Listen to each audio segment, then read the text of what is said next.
Bienvenidos una vez más a El Comentario, un programa realizado por Agustín Sancho Cubero.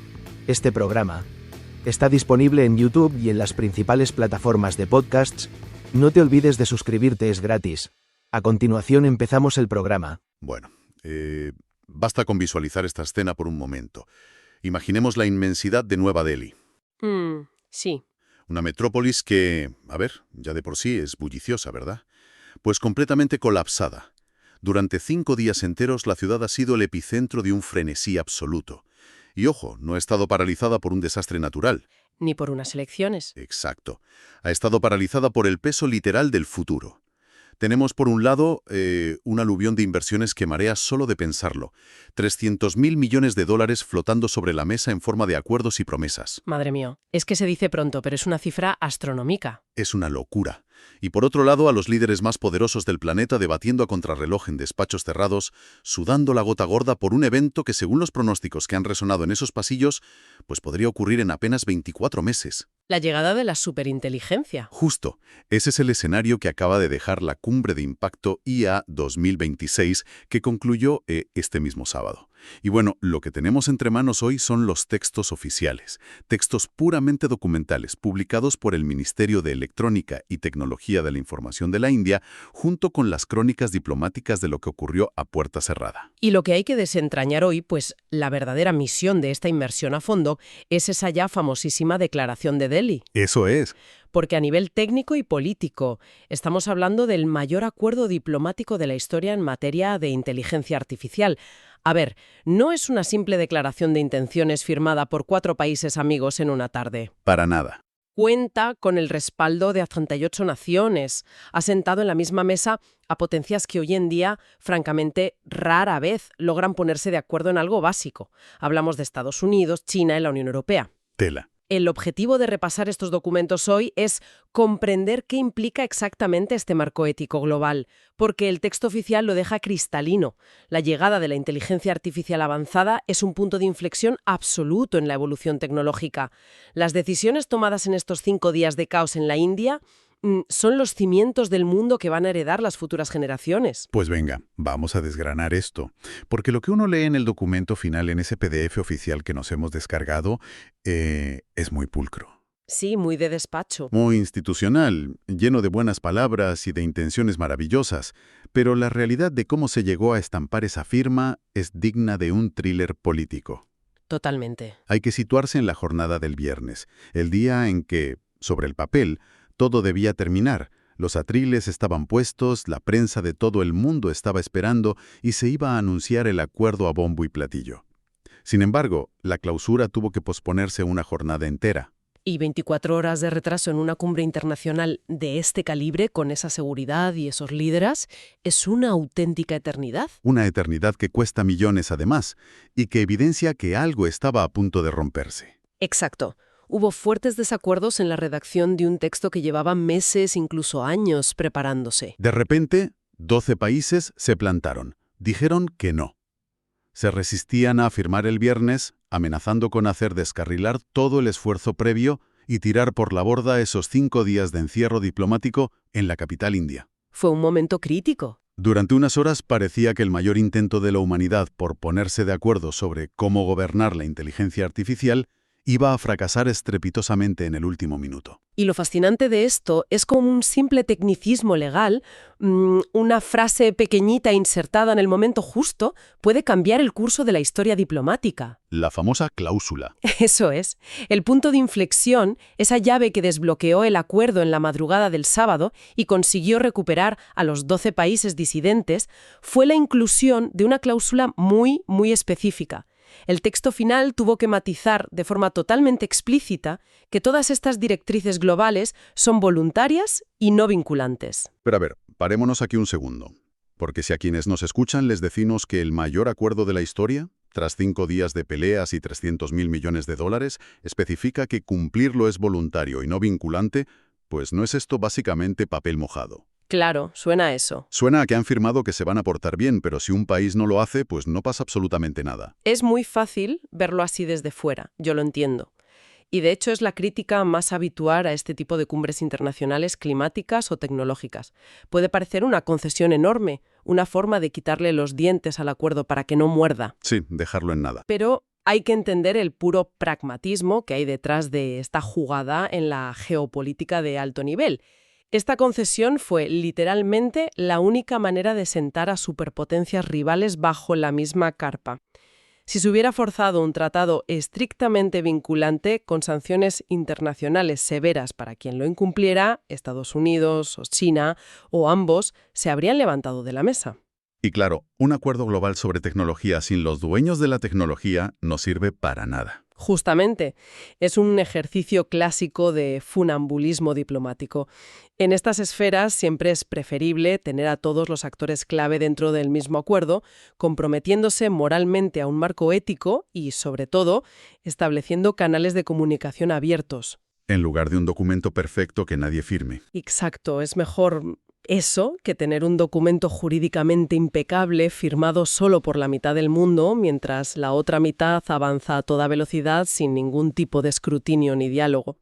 El hecho de que sea voluntario es lo que salvó la cumbre, permitió que no fracasara. Y para entender por qué se llegó a ese nivel de tensión, a ese punto de casi ruptura el viernes por la noche, es vital que repasemos las posturas que chocaron en esa sala.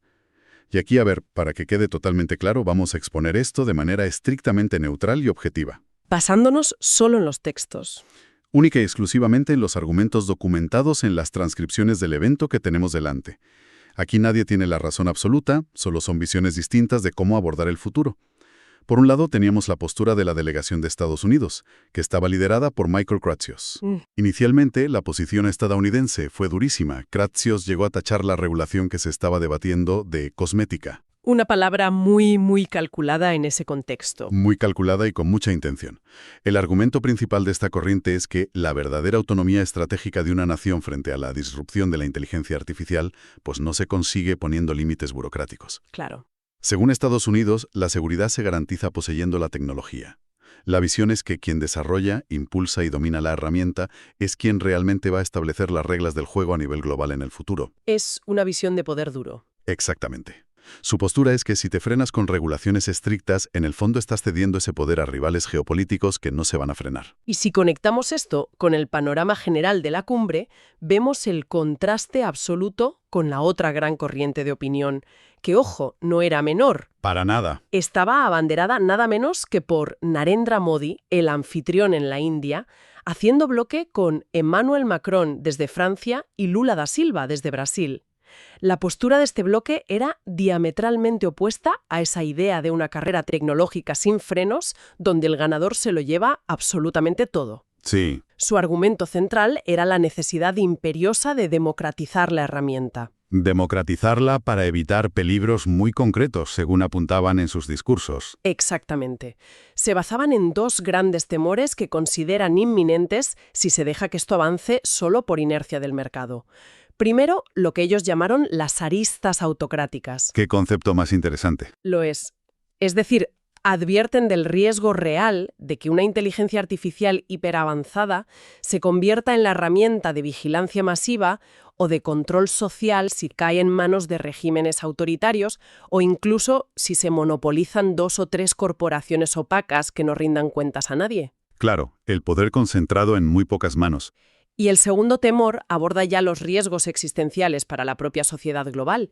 Hablamos del peligro de desarrollar una inteligencia superior a la humana sin tener unas salvaguardas claras de cómo va a interactuar con nuestras infraestructuras críticas. Redes eléctricas, hospitales, todo. Todo.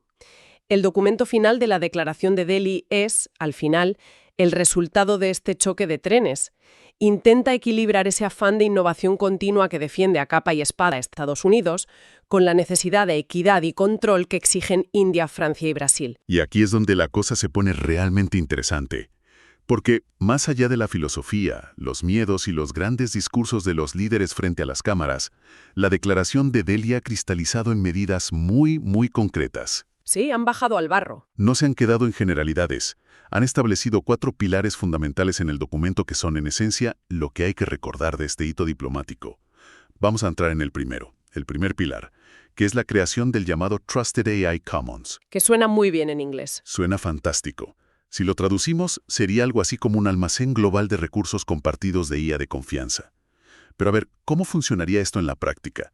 Porque sobre el papel suena un poco abstracto. Lo es, pero la mejor forma de entender este primer pilar es pensar en la industria de la aviación comercial. ¿Vale? Hoy en día, volar es increíblemente seguro, porque cuando hay un fallo en el motor de un avión en cualquier parte del mundo, las aerolíneas y los fabricantes comparten inmediatamente los registros de ese fallo. Claro, no se lo callan. Exacto. Nadie se guarda el secreto de por qué se estrelló o por qué casi se cae un avión por un tema de seguridad. El Trusted AI Commons busca replicar exactamente esto, pero aplicado a los algoritmos. Es un espacio centralizado, un foro seguro, donde los países compartirán sus manuales de actuación y, lo que es más importante, los descubrimientos sobre vulnerabilidades o comportamientos inesperados de la inteligencia artificial. O sea, la idea es frenar los errores antes de que sean catastróficos. Exacto.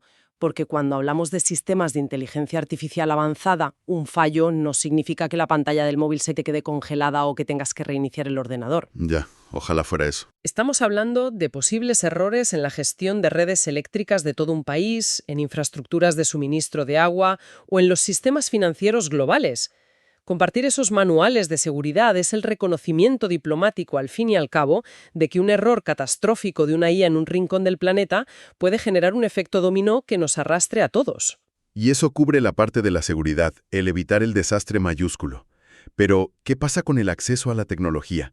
Porque esto nos lleva directos al segundo pilar del acuerdo, que el documento oficial titula la Carta de Democratización. Sí. Y ojo que esto no es un tema menor. De hecho, es un acuerdo comercial puro y duro. Su objetivo es intentar garantizar que los países en vías de desarrollo puedan comprar microchips a precios justos. Este punto levantó muchísimas ampollas durante las negociaciones, pero es absolutamente vital.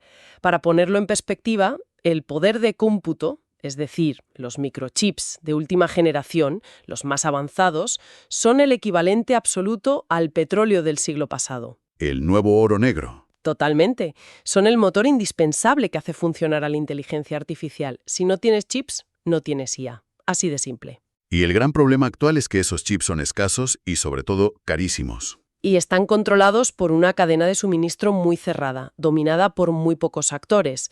Si un país con menos recursos no tiene acceso a esos chips a precios razonables, no es que se quede un poco atrás en innovación, es que simplemente se queda fuera de la carrera tecnológica por completo. ¿Desaparece del mapa tecnológico? Y por ende, queda excluido de la futura economía global. Lo que intenta esta Carta de Democratización es evitar a toda costa un escenario verdaderamente distópico donde el mundo se parta en dos de forma irreversible. Por un lado, un puñado de naciones superinteligentes con economías hiperproductivas y por otro, un vasto número de naciones analógicas, dependientes y completamente estancadas. Es que las ramificaciones de esa desigualdad serían inmensas, y fíjate que eso enlaza perfectamente con el tercer pilar, que busca un impacto directo en la supervivencia y el bienestar diario. Hablamos del impulso de modelos de acceso abierto en sectores críticos. El texto de Delhi especifica que la IA no debe ser solo un juguete para mejorar motores de búsqueda o para generar imágenes graciosas en Internet, sino que debe priorizarse y liberarse en dos campos muy concretos, que son la medicina y la agricultura. Y fíjate en la trascendencia de elegir esos dos campos específicos. Un modelo de acceso abierto significa que la tecnología base es accesible para investigadores de todo el mundo, sin patentes prohibitivas que cuesten millones.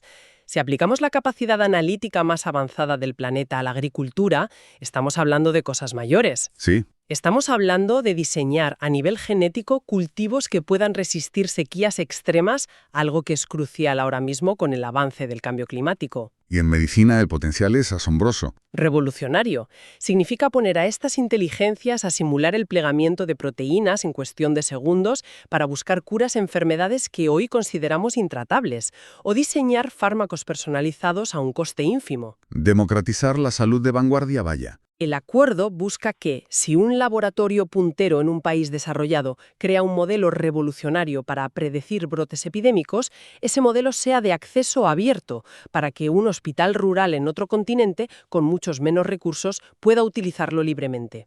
Es un intento claro de que los beneficios tangibles de la IA lleguen de verdad a la calle. Pero claro, a ver si la IA va a revolucionar la agricultura, la medicina, la industria, la programación, la logística. ¿Todo? Llegamos al elefante en la habitación, que es el cuarto pilar del acuerdo.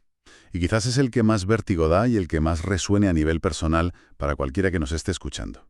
y es el Plan de Contingencia Laboral. Ojo con esto. El acuerdo sella preparativos urgentes ante un impacto que, atención a esto, ya no se debate si ocurrirá o no ocurrirá, sino que los 88 países lo dan por sentado. Hablan abiertamente en el documento de automatización masiva. Y lo más impactante de todo es la ventana de tiempo. El texto prevé este impacto sistémico para el próximo lustro. 5 años. 5 años. Es mañana. Este es el punto que debería hacer que cualquiera preste atención a esta cumbre. A veces la diplomacia parece algo lejano, de despachos y corbatas, pero el plan de contingencia laboral reconoce que industrias enteras van a transformarse en un abrir y cerrar de ojos. No estamos hablando de un proceso gradual de adaptación de varias décadas como ocurrió en la Revolución Industrial. No. Y además estamos hablando sobre todo de profesiones de cuello blanco. Totalmente. Programadores junior, analistas legales, redactores, analistas financieros, gestores de logística, profesiones que hoy consideramos estables, de oficina y seguras, podrían ser realizadas de manera exponencialmente más eficiente por sistemas automatizados en menos de 5 años. Es que da un poco de miedo. El Acuerdo de Delhi insta formalmente a los países a preparar redes de seguridad social sin precedentes. Esto incluye desde planes masivos de reciclaje profesional hasta, y esto está en el debate, planteamientos serios sobre la viabilidad de la renta básica universal. Porque saben lo que viene. Porque asumen en un documento oficial que el mercado laboral no va a poder absorber a los trabajadores desplazados al mismo ritmo vertiginoso al que la IA los va a ir sustituyendo. Y aquí es donde la narrativa de toda esta cumbre hace un giro dramático. Porque claro, toda esta diplomacia, estos acuerdos a 5 años vista, estos debates pausados sobre redes de seguridad, todo esto choca de frente con la línea temporal que maneja el sector privado. Choca muchísimo. Y esta es la otra gran noticia que nos ha dejado el evento. Porque entre los pasillos y las cenas de gala de Nueva Delhi no solo había ministros y diplomáticos trajeados, estaba también la plana mayor de Silicon Valley. Y las advertencias que lanzaron allí, a puerta cerrada y en los paneles, han dejado a más de un político helado. Es que el contraste de velocidades es asombroso, es abismal. Absolutamente. Y destaca una ventana de tiempo que mencionamos justo al principio de este análisis, y que requiere una aclaración urgente. Sam Altman, el líder de OpenAI, tomó la palabra para lanzar un mensaje que sonó a ultimátum en toda regla. Sí, fue muy contundente. Lo ve la superinteligencia y fijó que podríamos alcanzarla en apenas 24 meses. Su argumento fue una advertencia severa a la comunidad internacional, diciendo que hay que descentralizar el desarrollo de esta tecnología ya mismo. Porque si una superinteligencia queda concentrada bajo un solo mando, corremos el riesgo, y cito textualmente, de que surjan regímenes totalitarios armados con ella. Y fíjate que esa advertencia de Altman encaja como un guante con los miedos a las aristas autocráticas que denunciaban Modi y Macron. Totalmente. Pero espera, porque aquí hay que hacer una distinción vital, casi a modo de manual básico para quienes nos escuchan. Porque por un lado tenemos a Altman hablando de superinteligencia en 24 meses, y por otro lado, en la misma cumbre, tuvimos a Demis Hassabis, la mente detrás de DeepMind de Google, aportando su propio pronóstico. Sí, con otras fechas. Él fijó la culminación de la inteligencia artificial general, lo que se conoce en el sector como AGI, para el año 2031. ¿No es esto una contradicción flagrante? O sea, ¿cómo puede llegar la superinteligencia en 2 años y la AGI en 5? Es una excelente pregunta y de hecho es el matiz clave para entender toda esta cumbre. Hay que separar los conceptos rigurosamente. Cuando Hassabis habla de AGI, de la inteligencia artificial general, para 2031, se refiere al santo grial. A la máquina definitiva. Es decir, un sistema que iguala o supera al cerebro humano en absolutamente todos los aspectos cognitivos.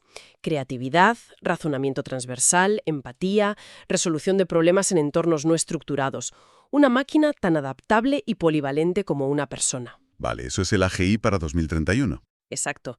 Pero cuando Altman lanza la alarma sobre la superinteligencia en solo 24 meses, está hablando de sistemas que, en dominios muy específicos y críticos, van a reventar los límites humanos por completo. Entiendo. Por ejemplo, una IA que quizá no sepa escribirte un poema profundo o hacerte un chiste con ironía, pero que sea capaz de diseñar armas biológicas, hackear redes completas de seguridad nacional en minutos, o resolver problemas de física cuántica 1000 veces más rápido que cualquier equipo de científicos top. Claro, No necesita ser humana en todo. No necesitan ser humanos integrales para ser superinteligencias en áreas que literalmente pueden alterar el orden mundial. Y eso, esa capacidad destructiva o transformadora en nichos, es lo que, según él, está a la vuelta de la esquina. Entonces, a ver, ¿qué significa todo esto a nivel práctico? Tenemos a 88 diplomáticos discutiendo las comas en cláusulas voluntarias durante 5 días enteros, y a los creadores de la tecnología diciendo que en cuestión de meses, herramientas con un poder inabarcable estarán operativas. Esto plantea una pregunta crucial que yo estoy segura de que probablemente defina a nuestra generación. Estamos presenciando una colisión frontal entre dos ritmos que son incompatibles. Por un lado, tenemos los tiempos analógicos de la diplomacia humana.